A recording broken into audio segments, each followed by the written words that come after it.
Bienvenue encore une fois sur ce programme ayant pour thème l'ordre dans la maison de Dieu avec le pasteur Mickey Hardy. Mickey, lors des précédentes sessions, on a parcouru un petit peu dans le livre de Zacharie pour voir ce que Dieu avait dans son cœur pour l'Église lors de cette construction. On a vu qu'il y a l'autorité de Dieu. On a vu qu'il y a le ministère du Saint-Esprit sur lequel on a élaboré. On a vu comment c'est essentiel pour nous de dépendre sur le Saint-Esprit, le ministère du Saint-Esprit, car ce n'est ni par la force, ni par la puissance, mais par mon esprit, dit le Seigneur. Exact. Donc Dieu a son plan, il a sa manière de construire, et on ne peut pas échapper si on veut voir l'Église construite sur le bon fondement, à la manière de Dieu. Exact. Tu as pu nous parler aussi de la manière de construire, n'est-ce pas? Et aujourd'hui, on va voir un peu concernant cette autorité de Dieu. Cette autorité de Dieu dans l'Église. On parle d'autorité, il y a aussi cette influence du monde qui peut venir dans l'Église, où on parle de l'autorité d'une manière légaliste, charnelle, sans comprendre ce que Dieu a son cœur quand lui, il parle de cette autorité et les hommes qu'il emmène dans l'Église pour le représenter. Comment tu vois cette autorité dans l'Église? Oui, chose importante. Oui. Parce que je crois que c'est très important dans l'Église que le peuple de Dieu ressente qu'il y a une autorité qui vient de Dieu. Et que ce n'est pas, comme nous avons dit précédemment, des influences du monde, des gérances extérieures, etc. Mm-hmm. Allons dire au début que l'Église, elle n'est pas une association, ni un club, ni une réunion d'hommes et de femmes pour venir entendre ce qu'ils veulent entendre. Parce que souvent, c'est comme ça dans les églises. Les opinions de chacun. Oui. L'église, elle est construite selon ce que les chrétiens veulent entendre. Et par peur de perdre les chrétiens, finalement, le leadership, il prêche, parle, pour garder les chrétiens là, de peur qu'ils s'en aillent. Donc, l'Église, ce n'est pas ni une association, ni un rassemblement de gens, mais ni avec des lois strictes, mais c'est un peuple. Et c'est un peuple qui a besoin de sentir l'autorité de Dieu, l'autorité divine. Ça, c'est absolument nécessaire. Pas l'autorité d'un homme, pas quelqu'un qui manipule, pas quelqu'un qui utilise cette autorité pour son intérêt personnel, mais une autorité qu'on sent que c'est la main de Dieu, que c'est l'Esprit de Dieu qui est à l'œuvre, qui est en contrôle, qui conduit, qui guide, qui emmène le cœur de Jésus, parce que l'autorité de Dieu, quand on parle d'autorité, ça fait un peu peur. Oui. Ouais. Comme si un gouvernement, une directive, là. Oui, c'est normal, parce que la nature de l'homme, regarde comment les pays sont gouvernés aujourd'hui, avec une autorité, la main de l'homme, la sagesse humaine, la force de l'homme, tu vois, l'autorité humaine, mais l'Église, c'est différent. C'est une autorité dans l'esprit, qui conduit, qui gère. Pour la protection. Pour la protection. Pour la sécurité. Exactement. Oui. Allons lire un petit coup dans Matthieu chapitre 16, on va voir ce que Jésus a dit. Très important parce que ça va nous montrer comment Jésus veut construire. Oui. Et comment il transmet son autorité dans la vie des hommes. Donc, Matthieu chapitre 16, verset 13 nous dit « Jésus étant arrivé dans le territoire de Césarée de Philippe, demanda à ses disciples « Qui suis-je aux yeux des hommes? Moi, le Fils de l'homme. » Ils répondirent « Les uns disent que tu es Jean-Baptiste, les autres Élie, les autres Jérémie ou l'un des prophètes. Et vous, leur dit-il, qui dites-vous que je suis ?»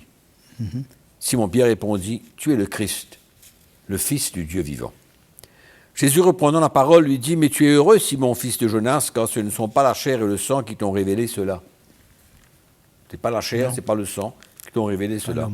Mais c'est mon Père qui est dans les cieux. Et moi, je te dis que tu es Pierre et que sur ce roc, je bâtirai mon église. Et que les portes du séjour des morts ne prévaudront point contre elle. Je donnerai les clés du royaume des cieux. Ce que tu lieras sur la terre sera lié dans les cieux, et ce que tu délieras sur la terre sera délié dans les cieux. Ça, c'est un texte très connu par les chrétiens, mais qui souvent est mal interprété ou mal compris, ce qui emmène une confusion. Mais là, nous voyons que Jésus, il dit « Je bâtis mon église ». C'est pas l'homme. C'est pas l'homme. Ah, je. Je bâtirai mon église. Une église qui lui appartient. C'est ça. C'est important de comprendre ça. C'est important de comprendre ça. Parce que souvent, les serviteurs de Dieu, les pasteurs croient que c'est leur église à eux. C'est commun, ça. Oui, c'est pour eux, c'est mon église, à moi. Oui. Et il dit, je bâtirai mon église et les portes du séjour des morts, ce qui représente la puissance des ténèbres, ne prévaudront point contre elle. Clair. C'est-à-dire, Jésus dit, je suis le chef. Voilà. Okay, je suis le chef. L'opposition, les forces des ténèbres n'arrêteront pas ce que moi je veux faire. Quand c'est lui qui fait. Ça nous retourne un petit peu dans le livre de Malachie, là. Qui es-tu? Qui es-tu, toi? Montagne. Ouais. Contre Zorobabel. Oui, oui. Donc Jésus vient confirmer ici que la construction de l'Église, lui étant le chef, qu'il a vaincu l'ennemi. Colossiens chapitre 2, verset 15 nous dit qu'il a dépouillé les dominations, les autorités. Il les a livrées publiquement en spectacle, en triomphant d'elles par la croix. C'est-à-dire que l'ennemi a été vaincu. Oui, il peut essayer d'interférer. Mais encore une fois, on vient dire que quand le Saint-Esprit est en contrôle... Là, c'est autre chose. Là, c'est autre chose. D'accord? On n'essaie pas. Donc, exactement. Ouais. Et il vient maintenant dire que ne vous inquiétez pas, je suis en contrôle, je suis le chef, mais vous, soumettez-vous à mon esprit. C'est ça le texte que ça dit. Et il dit à Pierre, Pierre, je te donnerai les clés du royaume des cieux. Là, Jésus est en train de leur dire au leadership des églises. Oui. Parce que Pierre représentait là le leadership. C'est ce que Pierre a été par la suite, au début de l'Église du Nouveau Testament. Un des 12 apôtres. Le leadership de l'Église des apôtres. L'autorité apostolique. Donc, il dit, je te donne les clés. En d'autres mots, je te transmets l'autorité divine. Je te donne les clés. Quelqu'un qui a les clés, c'est lui qui ouvre. C'est lui qui décide d'ouvrir. Oui. C'est lui qui ferme. Oui. Il accepte n'importe quoi, n'importe qui d'entrer. Ça rentre. Et n'importe qui de sortir. C'est lui qui a les clés. Il ouvre, il ferme. Oui. Il dit, je te donne les clés du royaume des cieux. Comment est-ce qu'on a interprété ça dans le passé? Comment est-ce que l'Église a interprété ça? Au lieu de comprendre et d'arrêter là, dans un moment là, et de dire, OK, c'est une autorité qui est transmise par Dieu dans la vie de ses serviteurs. Pour la construction. Pour la construction de l'Église. En d'autres mots, une représentation de Jésus sur la terre. D'accord. Et ce que tu liras sur la terre sera lié dans les cieux. Ce que tu permets? Oui. Ce que tu acceptes, ce que tu refuses, ce que tu pardonnes. D'accord. Je mettrai mon sceau là-dessus. Donc cette autorité-là, c'est pas pour faire n'importe quoi, ça. Jésus a dit, oui, ce que tu liras sur la terre, pas ce que je lirai pour que toi, tu puisses en bénéficier. Non. Ce que tu liras sur la terre sera lié dans les cieux. Extraordinaire, Oui. ça. C'est vraiment extraordinaire de comprendre cela. Responsabilité. Mais souvent, l'Église a compris que là, c'était un engagement dans un combat, dans une bataille de l'esprit, une bataille spirituelle avec les démons, On a lié avec les les mauvais démons. esprits. Hein? Oui. C'est une grande bagarre, là. C'est ça, là. C'est comme si qu'il fallait tout lier, tout paralyser. Une mauvaise interprétation. Oui. Et comme quoi que, à ce moment-là, les esprits sont liés. Maintenant, tout est en ordre, tout est OK, on peut avancer. Et dans un mois, on lit encore, s'il y en a. Un mois. Même pas. C'est trop un mois. Le soir même, si on Mais a oui, deux réunions de prière, on fait un le matin, un le C'est soir. une compréhension Oui. erronée. Un le matin, un le soir. C'est-à-dire, entre le matin et le soir, je ne sais pas qui c'est qui a délié le démon, mais il est finalement délié parce qu'il faut le relier. Enfin, c'est une vie épouvantable. erreur, Quoi. oui. Mais, enfin, qu'importe. Au fait, là, ce que Jésus est en train de dire, pourquoi il dit ça à Pierre? Parce qu'il sait que ceux qu'il appelle pour le servir auront la responsabilité de construire avec lui selon son plan, selon sa volonté. C'est-à-dire que quand Dieu donne et transmet son autorité à quelqu'un, cette personne est censée chercher l'intérêt du royaume de Dieu. Des gens qui vivent pour le royaume de Dieu, qui cherchent l'intérêt de l'Église et du royaume de Dieu, et qui ne vont pas se servir de cette autorité-là pour prendre sa revanche sur quelqu'un qu'ils n'aiment pas, pour son propre intérêt, pour construire quelque chose pour lui. Non, C'est autre chose. c'est autre chose. Comme Jésus a dit à Pierre, m'aimes-tu? Oui. Paie mes brebis. Oui. Donc il y a un engagement, il y a un don de sa vie, il n'y a pas d'autre agenda, il n'y a pas d'autre motivation que d'aimer le peuple de Donc, Dieu. des hommes qui aiment le peuple de Dieu, qui cherchent le royaume de Dieu en premier. Ça. D'accord? Et alors, ils pourront se servir de leur autorité, de cette autorité que Dieu a déposée dans leur vie, pour décider, pour pardonner, pour permettre, Pour mettre de l'ordre. mettre de l'ordre, permettre ou ne pas permettre. Ah oui. Tu vois? Donc voilà le but de tout cela. C'est cette construction de l'Église, cette autorité qui doit être présente pour remplacer Dieu. Dis-moi un coup. Quand on regarde ce qui était passé à Ananias et Saphira, qu'est-ce qui a permis l'intervention de Dieu? Parce que ce n'est pas Pierre qui a tué Ananias ni Saphira. C'est une intervention divine. Il n'a rien fait, lui. Il a seulement pas constaté. proclamé. Voilà. Tu vois? Et si Pierre n'avait rien fait, qu'est-ce qui serait passé? Rien ne serait passé. Rien ne serait passé. Extraordinaire, Ils hein? auraient resté dans leur mensonge et Oui. l'hypocrisie. Donc finalement, quand Pierre est intervenu et a eu la révélation dans son cœur comme quoi qu'ils avaient menti au Saint-Esprit, qu'est-ce qu'il a dit? Pourquoi avez-vous menti au Saint-Esprit? Pourquoi avez-vous menti au Saint-Esprit? Et à cause de cela, tu tomberas mort. Et Dieu a mis son sceau là-dessus. Ce n'était pas une décision personnelle de Pierre. Il n'avait pas fait une enquête pour savoir s'il avait menti Exact. et puis prier pour pas cela. son opinion personnelle, Non. sa décision personnelle. C'était conduit par le Saint-Esprit. On revient encore là, Oui. au Saint-Esprit. Conduit par le Saint-Esprit. Ayant été révélé par l'Esprit de ce que Ananias et Saphira avaient fait. Parce que Dieu avait un but, pourquoi il le faisait? Et donc là, ce qui s'est passé, le résultat a été que le peuple de Dieu a été dans la crainte. Une crainte s'est emparée d'eux.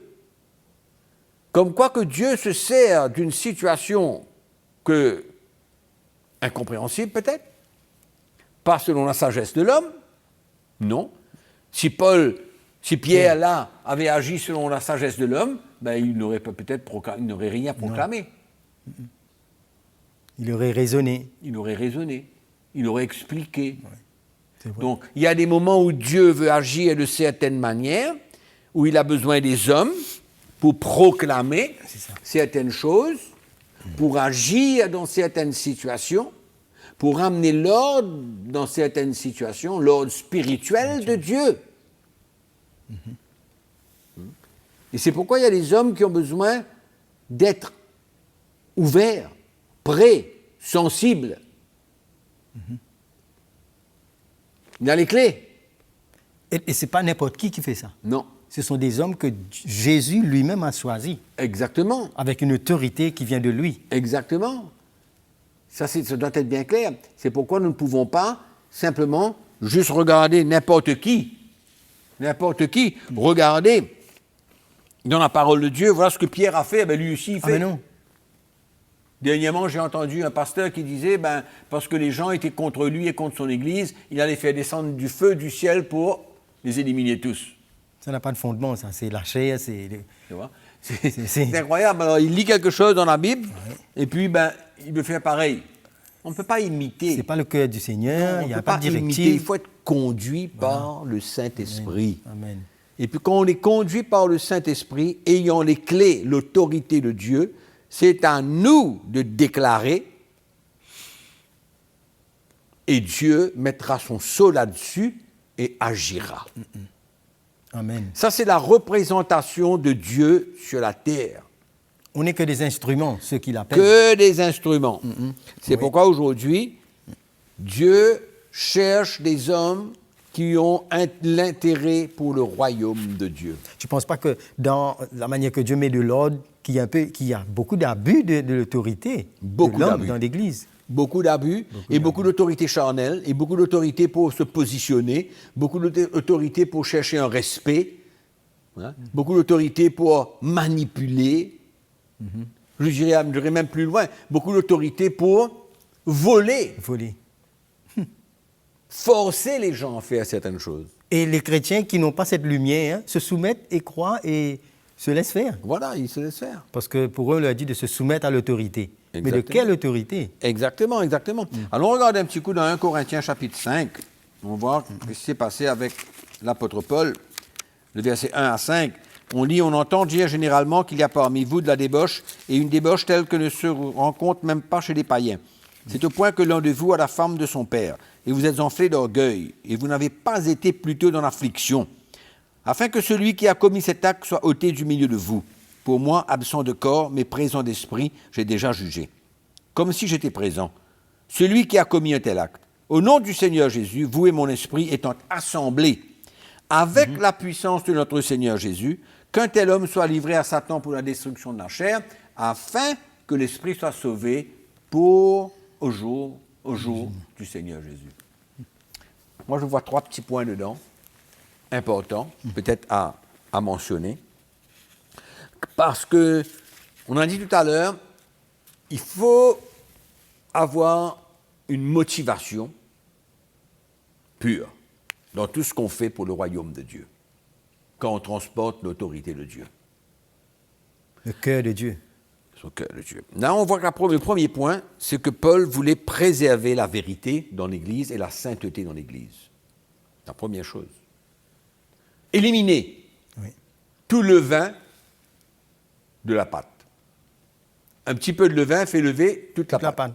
Donc tout ce qu'il a voulu, lui, se dire, OK, vous ne pouvez pas permettre au péché de demeurer dans l'Église sans rien faire. Vous êtes là, vous ne faites rien, vous êtes enflé d'orgueil, vous n'avez pas été dans l'affliction, ils n'ont rien fait. Ils ont permis le péché d'être là, de demeurer au milieu d'eux sans rien faire. Ça, c'est un compromis, un laisser-aller. Oui. Donc c'est là où Paul intervient. Et Paul cherchait aussi dedans, il cherchait l'Église, le peuple de Dieu, pour être unis avec lui dans sa décision. Oui. Regarde le verset 4. Au nom du Seigneur Jésus, vous et mon esprit, vous, l'Église, vous et mon esprit étant assemblés. Donc, il cherche l'unité du peuple de Dieu dans cette décision. Tu vois? Oui. Ça, c'est très important. Regarde dans 2 Corinthiens chapitre 7, verset 12. Il dit, « Si donc je vous ai écrit, ce n'était ni à cause de celui qui a fait l'injure, ni à cause de celui qui l'a reçu. C'était afin que votre empressement pour nous soit manifesté parmi vous devant Dieu.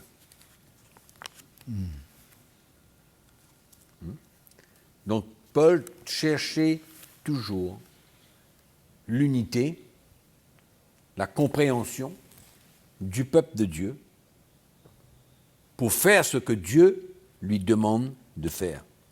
Même dans Matthieu chapitre 18, versets 15 à 20, qu'est-ce que Jésus dit? Si quelqu'un a péché, ton frère a péché, va, reprends-le. Ouais. Il y a un but derrière ça. S'il n'accepte pas, Ouais. qu'est-ce que tu Dis à fais? l'église, Tu prends vas notre prendre frère. quelqu'un d'autre. Oui. Et puis tu vas où? Tu dis à l'église, oui, Tu vois? C'est pourquoi il faut tout le temps chercher l'unité. unité. L'unité, mais avec derrière la motivation pour ramener Pour le construire. pécheur à se repentir. Une restauration.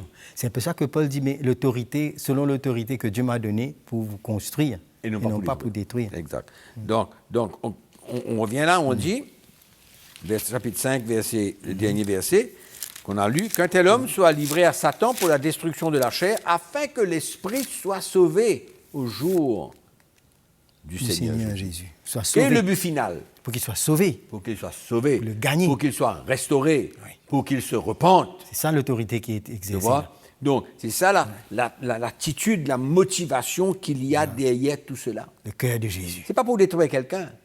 Non. C'est pas comme celui qui a voulu faire le feu descendre Ah, mais du non, ciel. là, c'est- Non. Il n'y a pas de but dedans. Il n'y a pas de il n'y a rien C'est la dedans. destruction. Donc, tout ça, on peut voir que cette unité de l'esprit est importante. Oui. C'est pourquoi aujourd'hui, en Église, les chrétiens doivent construire des relations spirituelles et non pas émotionnelles. C'est pas émotionnel. Parce que ça peut arriver à un des proches de nous qu'on prenne une décision grave, sérieuse vis-à-vis de lui. Qui détruit Et la s'il n'y a pas de relation spirituelle et qu'il y a des relations émotionnelles, comment est-ce que je vais m'unir avec le leadership dans la décision qu'il prenne vis-à-vis de cette personne que je connais très bien, Voilà.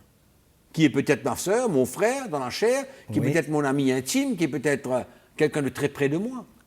On va Donc interférer. il faut construire des relations spirituelles dans l'Église. D'accord. Parce qu'au moment où le leadership nous demande de prendre une décision, que ce soit vis-à-vis de notre mari, notre femme, notre frère, notre soeur, Oui. il faut être clair.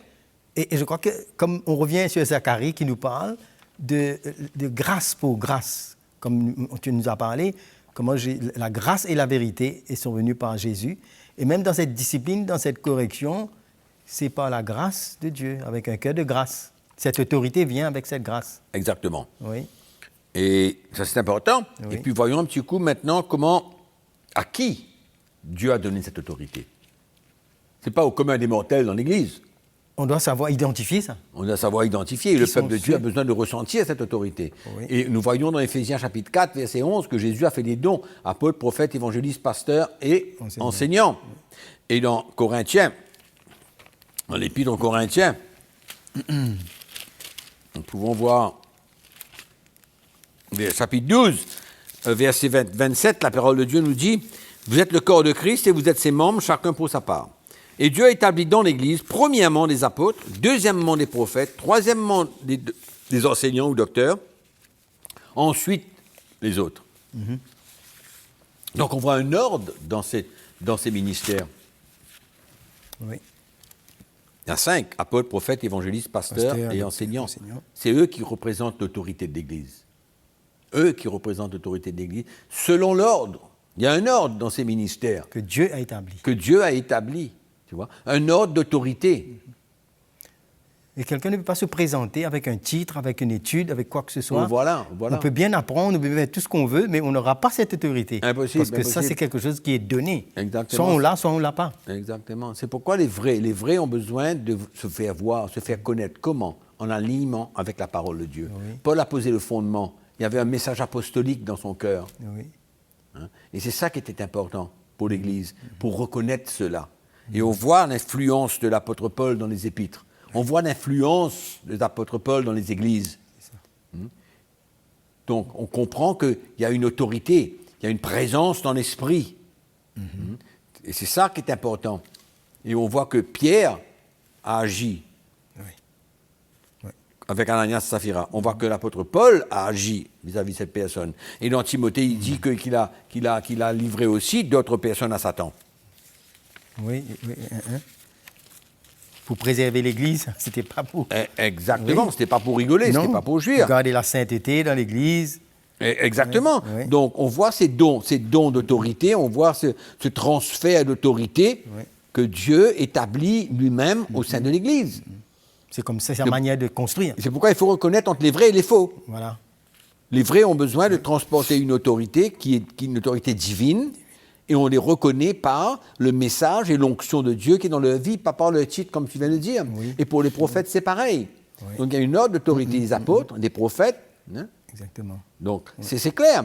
Donc on peut voir maintenant que Dieu ne joue pas. Oui.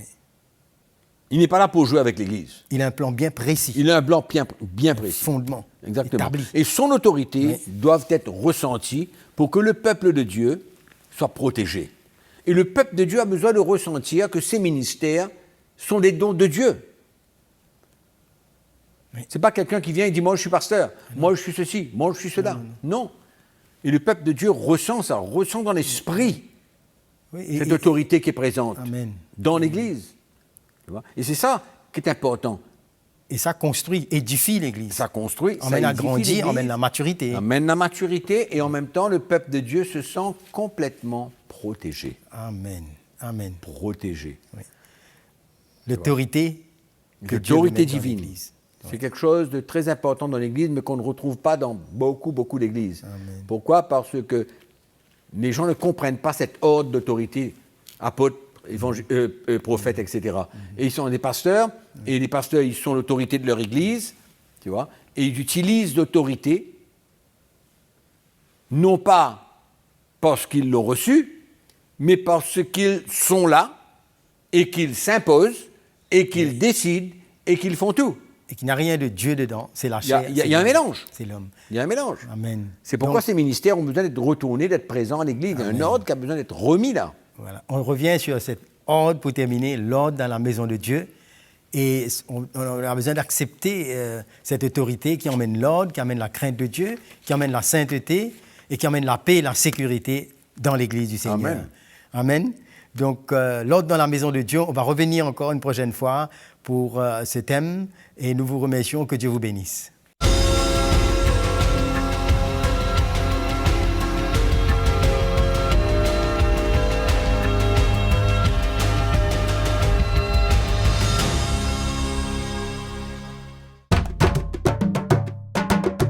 Pour plus d'informations, visitez le www.ctmi.org.